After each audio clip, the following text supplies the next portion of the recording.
আসসালামু আলাইকুম everyone, welcome back to my channel. আজকে আপনাদের মাঝে একটা রেসিপি নিয়ে চলে আসলাম। আজকে তৈরি করে দেখাবো অসম্ভব মজাদার, জিভে জল আনা আম দিয়ে নাগামরিচের আচার। আর এই রেসিপিটা কিন্তু ঝাল প্রেমীদের জন্য, যারা ঝাল খেতে পছন্দ করেন তারা অবশ্যই একবার বাসায় এটা ট্রাই করে দেখবেন। খেতে কিন্তু অসম্ভব দরকার মজা। আমি এখানে নিয়ে নিচ্ছি 5টা আম নিয়ে নিচ্ছি। আমি এখানে 1.5 কেজি আম নিয়েছি, ভালো করে ধুয়ে নিয়েছি আমটা। এখন আমটা একটা পিলারের সাহায্যে আমার খোসাটা ছাড়িয়ে নিচ্ছি।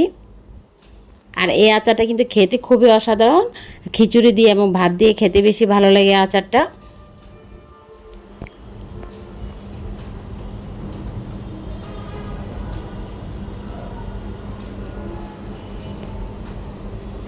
এই যে আমার ছুলে নেওয়া হয়ে গিয়েছে। এখন প্রত্যেকটা আমি ছোট ছোট পিস করে কিউব করে কেটে নিচ্ছি।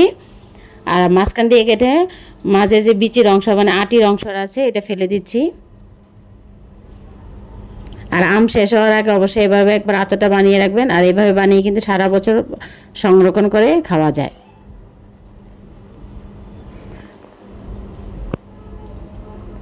আমি ছোট ছোট কিউব করে কেটে নিচ্ছি, চাইলে আপনার আপনার পছন্দ মতো কেটে নিতে পারবেন।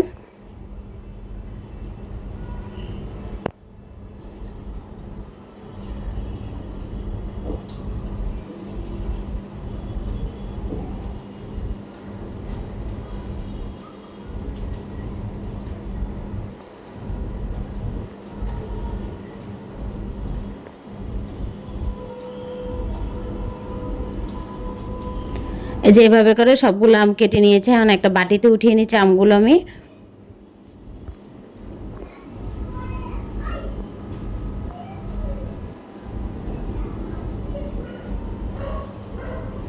এখন এই আম কেটে রাখা আমগুলো রেখে দিবে এক পাশে।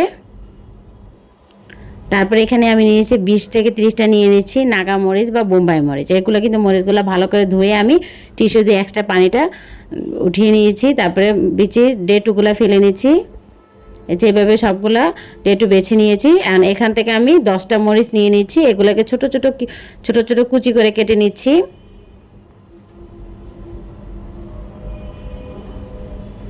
আর আমের এই আচারটা কিন্তু অসম্ভব রকমের মজা।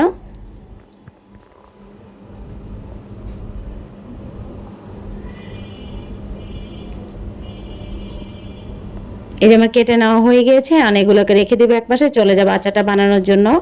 চুলা একটা প্যান বসিয়ে দিচ্ছি। তারপরে এখানে দিয়ে দিচ্ছি 1 কাপ সরিষার তেল দিয়ে দিচ্ছি। চুলাটা কিন্তু এখন আমি জ্বালিয়ে নিচ্ছি। তেলটা ভালো করে যখন গরম হয়ে যাবে, তারপরে এখানে দিয়ে দিচ্ছি 1 টেবিল চামচ পাঁচফোড়ন। আস্ত পাঁচফোড়নটা দিয়েছি।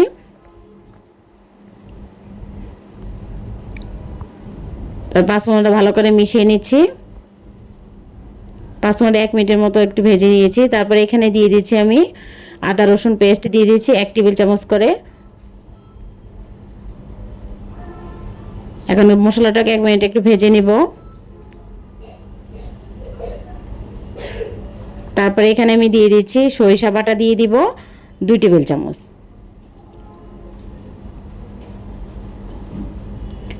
চাইলে আপনারা এখানে সরিষা বাটাটা স্কিপ করতে পারেন, কিন্তু আমার কাছে সরিষা বাটাটা দিলে আচারটা খেতে বেশি ভালো লাগে। আর সরিষা বাটা ছাড়াও কিন্তু এই আচারটা বানানো যায়। এই যে আমার ভেজে নেওয়া হয়ে গেছে। অবশ্যই মিডিয়াম টু লো হিটে রেখে এটা মশলাটা ভেজে নিতে হবে। তারপর এখন আমি দিয়ে দিচ্ছি আগে থেকে কেটে রাখা কিউব করে রাখা আমের কুচিগুলো দিয়ে দেব। ভালো করে মিশিয়ে নিচ্ছি।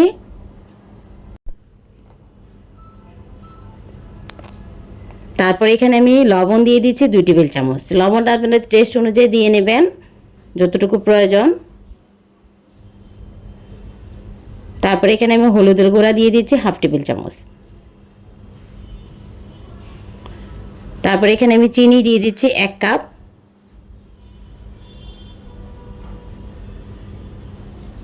তারপর ভালো করে নেড়ে চেড়ে মিশিয়ে নিব।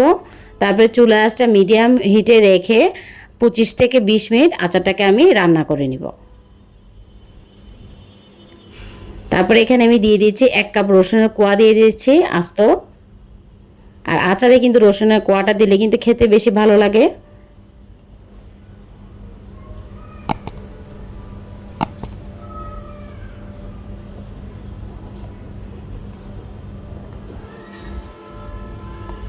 তারপরে এখানে আমি দিয়ে দেবো কুচি করে নিয়েছিলাম যে বোম্বাই মরিচের কুচিগুলো দিয়ে দিচ্ছি। ভালো করে নেড়ে চেড়ে মিশিয়ে নেব। ততক্ষণ পর্যন্ত রান্না করতে হবে যতক্ষণ পর্যন্ত আমটা সিদ্ধ না হয়।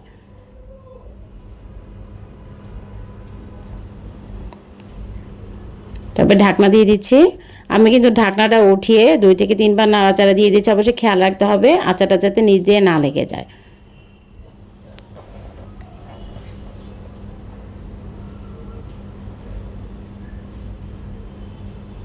আর আচারটা হতে কিন্তু বেশি সময় লাগে না, যেহেতু আমটা কুচি করে রাখা ছোট ছোট করে। এই যে আমটা কিন্তু আমার সিদ্ধ হয়ে গিয়েছে। তারপরে এখানে আমি দিয়ে দিচ্ছি ভিনেগার, দিয়ে দিচ্ছি 1/2 কাপ। অবশ্যই ভিনেগারটা দেওয়ার চেষ্টা করবেন, ভিনেগারটা দিলে কিন্তু আমার আচারটা অনেক দিন যাবত সংরক্ষণ করে খাওয়া যায়, নষ্ট হয় না। ভালো করে নেড়েচেড়ে মিশিয়ে নিব। আমার আচারটা কিন্তু হয়ে গিয়েছে। তারপরে এখানে আমি দিয়ে দিচ্ছি ওই যে আস্ত বোম্বাই মরিচগুলো আছে, যে এটা দিয়ে দিব। আর ভালো করে নেড়েচেড়ে মিশিয়ে নিচ্ছি।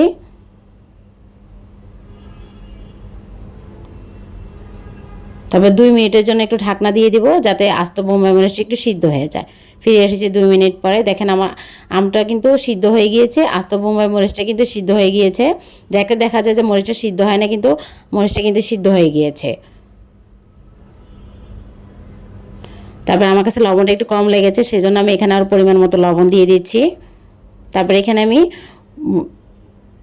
5 ফোড়নের গুঁড়া দিয়ে দিচ্ছি 1 টেবিল চামচ। ভালো করে নেড়েচেড়ে মিশিয়ে নিব। আমার আচারটা কিন্তু হয়ে গিয়েছে। এখন আমি চুলাটা বন্ধ করে দিব। বন্ধ করে পুরোপুরি ঠান্ডা করে রুম টেম্পারেচারে এনে তারপরে যে কোনো কাচের বয়ামে ভরে বা প্লাস্টিকের যে কোনো জারে ভরে আপনারা 1 বছর পর্যন্ত রেখে খেতে পারবেন, নষ্ট হবে না। অবশ্যই খেয়াল রাখতে হবে কাচের বয়ামে যাতে এক্সট্রা কোনো পানি না থাকে, আর যদি পানি থাকে তাহলে কিন্তু আচারটা নষ্ট হয়ে যাবে। এই যে আমার আচারটা কিন্তু পুরোপুরি আমি ঠান্ডা করে নিয়েছি। এখন একটা কাচের বয়ামে আমি আচারটাকে উঠিয়ে নিচ্ছি। আর এভাবে আচার বানিয়ে কিন্তু আপনারা একবার বানিয়ে কিন্তু 1 বছর পর্যন্ত আচারটা সংরক্ষণ করতে পারবেন, কোনো রকম নষ্ট হবে না। আর কাঁচা আম শেষ হওয়ার আগে অবশ্যই একবার এভাবে বাসায় ট্রাই করে দেখবেন, খেতে কিন্তু খুবই অসাধারণ। আর যারা ঝাল পছন্দ করেন তাদের কাছে কিন্তু এই আচারটা বেশি ভালো লাগবে।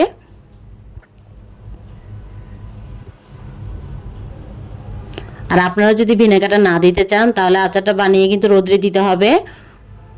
রোদে দিলে কিন্তু আচারটা নষ্ট হবে না। মাঝে মধ্যে নামিয়ে রোদ্রে দিবেন, তাহলে আচারটা কিন্তু ভালো থাকবে।